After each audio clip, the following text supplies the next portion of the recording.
Eryka said, hey, and this was kind of like early on in our relationship. She said, hey, what's your address? Because I'm gonna send you something. And I said, oh, okay.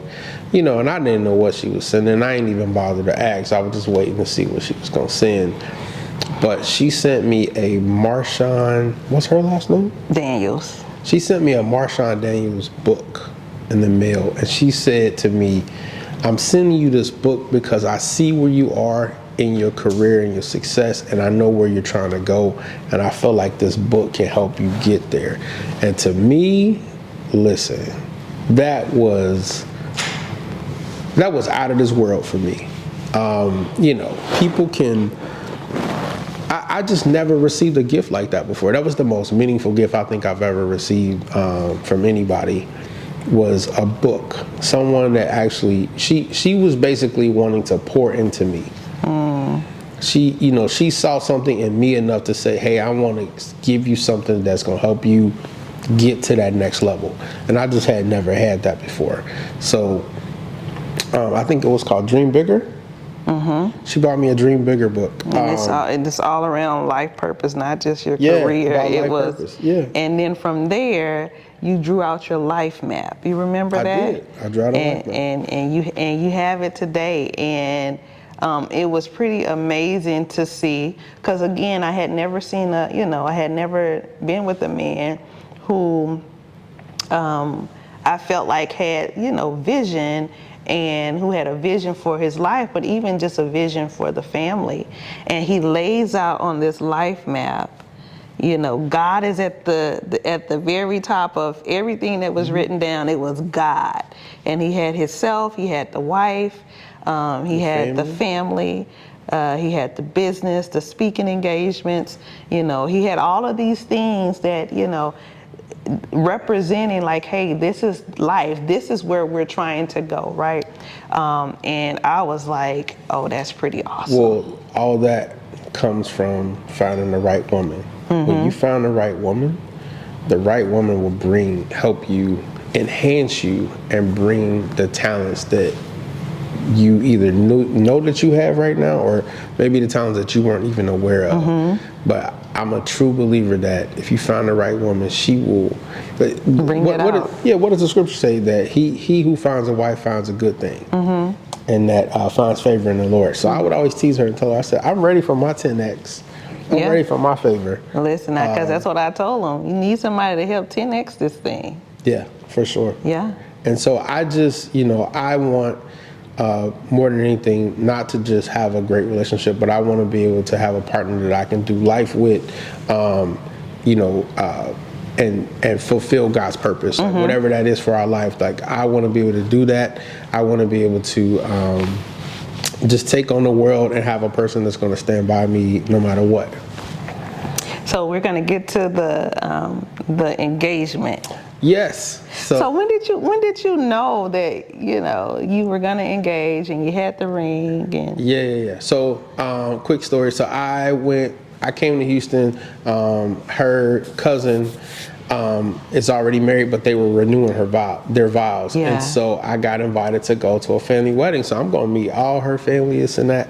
And God works in mysterious ways, and God has a way of showing you, and I explained this to Eryka, that sometimes you can go to an event for one thing, but God has a way of ministering to everybody in the room at the same time in different ways. Mm-hmm. And so I came, I was clean, I was smelling good, looking good, and Eryka was looking good. She got her makeup done. We go to this wedding, and I start crying. And Eryka's like, why are you crying? I was just like, oh, it's a nice service. But I was lying. What I was really seeing, I was like, God, like, I felt like God was like, you next. Like, you're next. It's her. It's going to happen. And so from that point on, I just start planning it out, and I was just asking God for direction, this and that. But I knew then at that wedding that Really? Yeah. I didn't know that. Yeah, okay. I knew it was like, you're next. So from that point on, I just started planning. So I started looking at places and venues in Houston, and then I reached out to some people that's very close to her in her life, her friend, and And then I just started planning. I started looking at rings, and I was like, all right, I made this list of people who am I going to call in order to make this happen. And so fast forward, I talked to her brother, I talked to her sister, I talked to her kids, I talked to her cousins, her friends, everybody. I talked to her dad very last. But some of the funny things to point out is that, you know, her brother, he cool as a fan. I know him well now, but before he's like, man, why you want to marry my sister? And that's how he talk, right? He got this southern slang. Man, why you want to marry my sister? What you see in her? Mm-hmm. You know, but he was just being that protective brother. He like, man, I got friends everywhere, all across America. Don't make me come looking for you. And on the other hand, I'm like I ain't getting smart with him, and I'm trying to keep it kosher. But I'm like, what is this Negro talking about? Like, man, I used to be the police. What you talking about? Like, you know, and I'm like, but I get it. Like, he's just been that protective brother, you know, and this all love, and I love him today. But it was just funny going through that process. So then, you know, I purchased the ring. You know, I was very involved with the children. I had spoke to her kids individually all about it, except for Caleb. I didn't tell Caleb because I knew Caleb was going to let everybody know. He was going to tell it. Right. So fast forward, I get the ring. I'm showing the family. Everybody's like, oh my God, he got a 5 carats, this and that.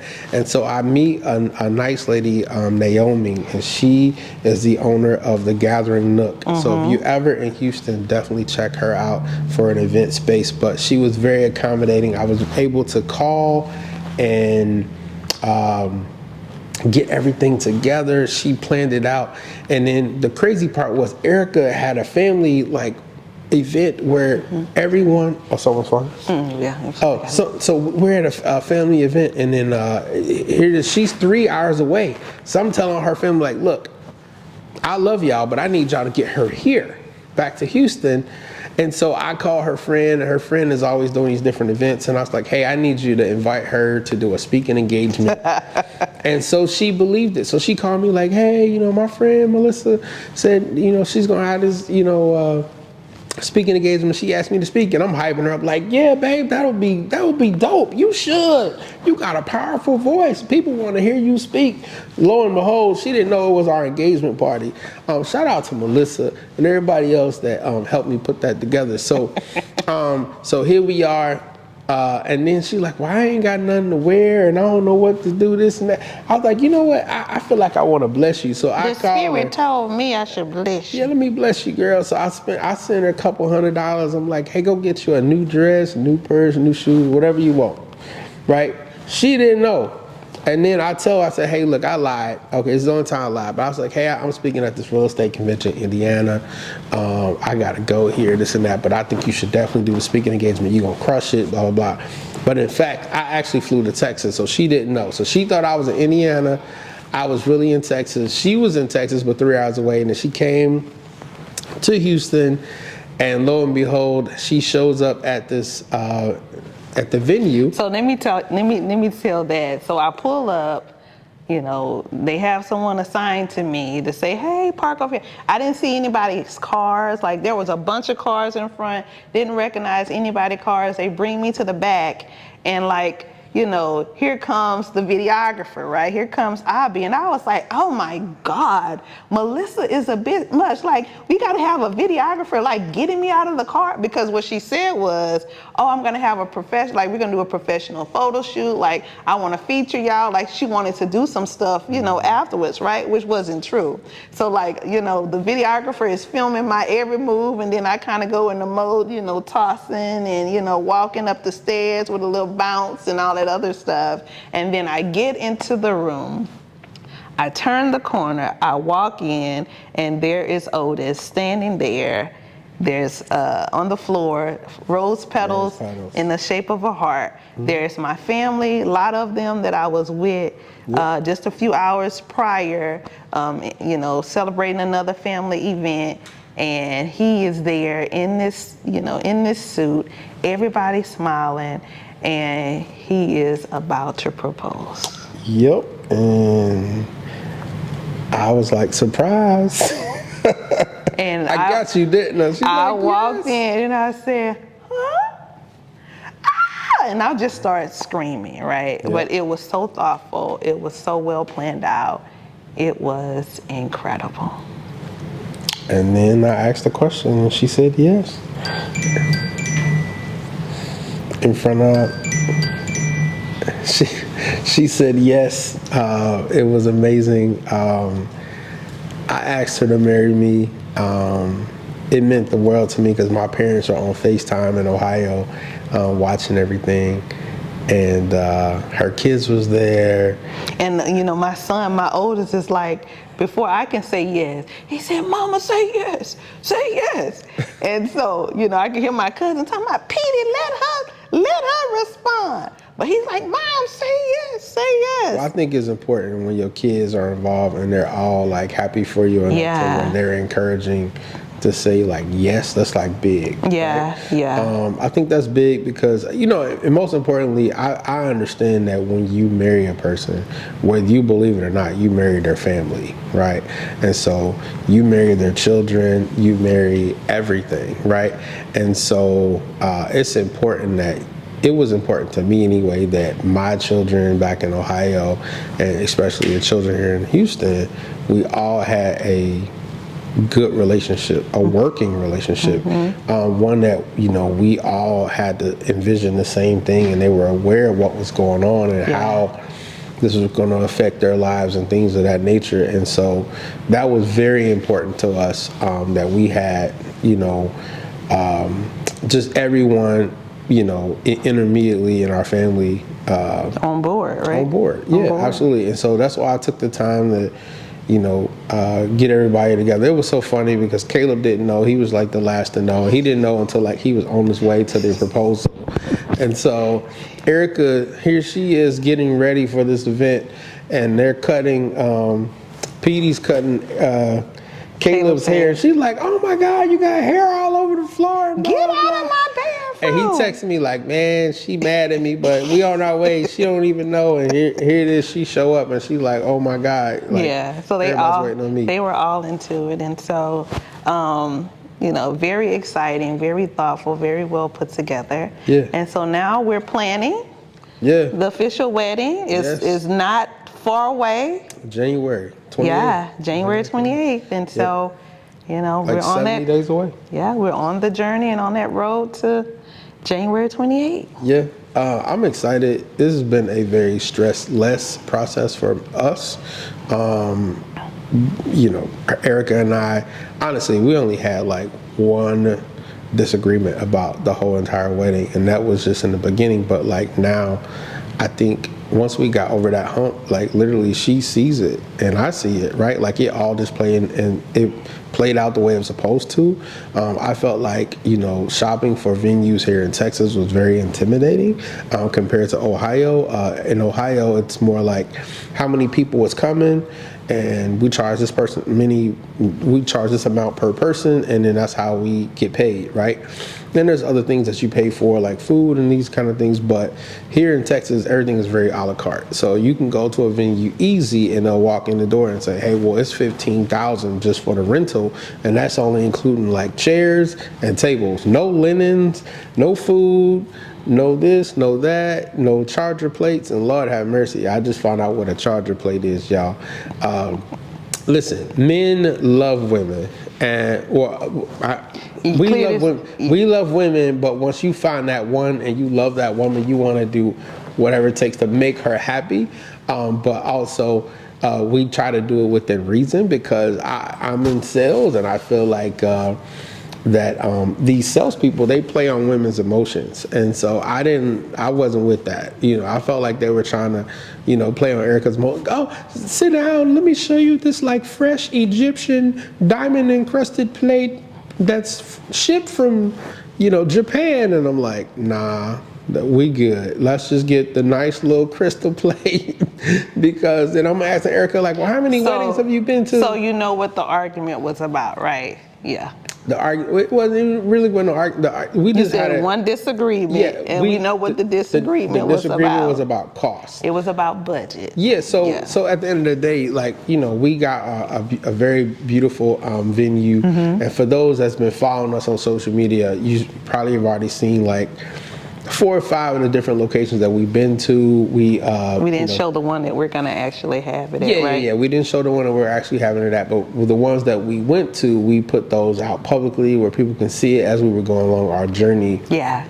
And so, but yeah, overall the cost can be very like crazy, right? And so, Eryka is I feel, is a cost conscious person. And so am I, but I think she also felt like, hey, I want my next wedding to be like a dream. And I was like, that's cool, but let's just do it. I wanted it to be nice. Yeah, absolutely. I have taste, just like, you have taste. Right. And so I wanted the venue to match the taste. Right. Right? Yeah. And I think we found a place that, fits the need. Yeah, for sure. And it's going to be beautiful. It is. So. It is. So we appreciate you guys just kind of listening into our love journey. We appreciate all the love online that's been watching our engagement video.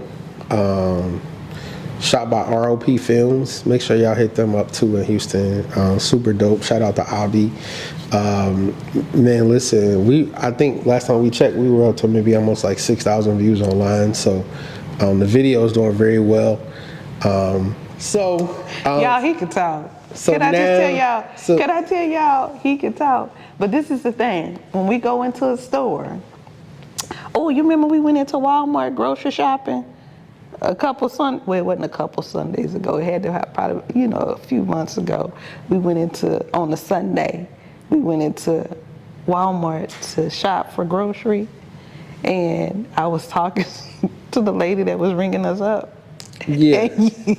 And you was giving me all of the eyes. So Eryka's always talking about me saying I talk too much. But that's the thing. Like every place we go, he talks to everybody. He can talk to a fly on the wall. But when I went into the grocery store, the line was getting longer and longer, and everybody's giving us that friendly smile, like, that's funny, but I wish I would hurry up. They were giving me the look. It wasn't my fault. And so collectively, we start all giving Eryka the look, like, hey. It wasn't my fault. I was just talking to the nice lady that was ringing up our groceries. She was hyping this lady up. I was, but I'm known to do that.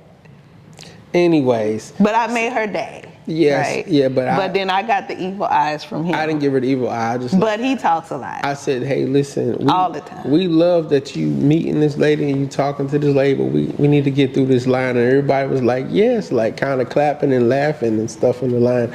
But anyway, so listen, the wedding is planned. We're super excited.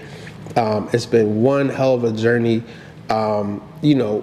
Ultimately, number one, we just wanted to tell our story, right?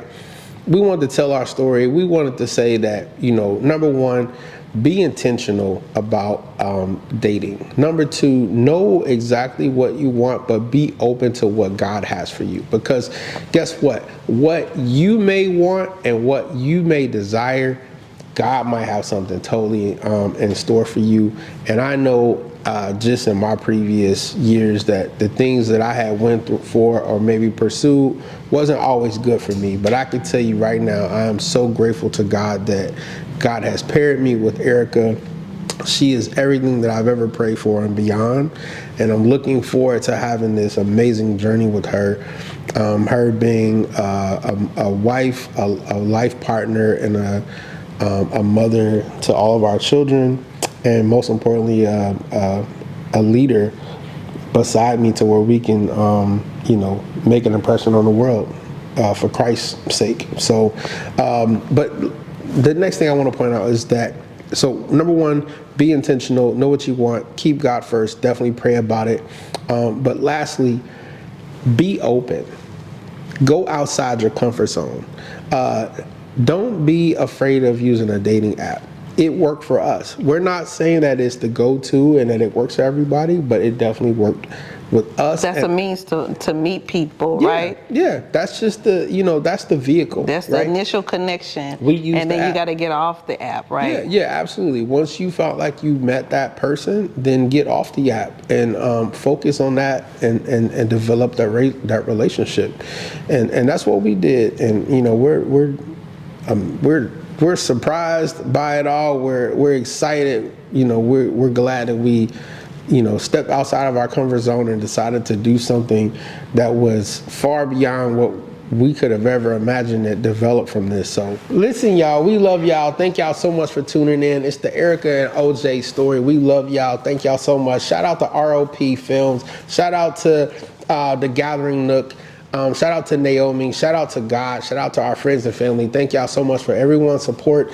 We love y'all. Most importantly, keep supporting us. Keep watching our video. Be inspired. Keep God first. We love y'all. Anything you want to say? Bye. Peace out.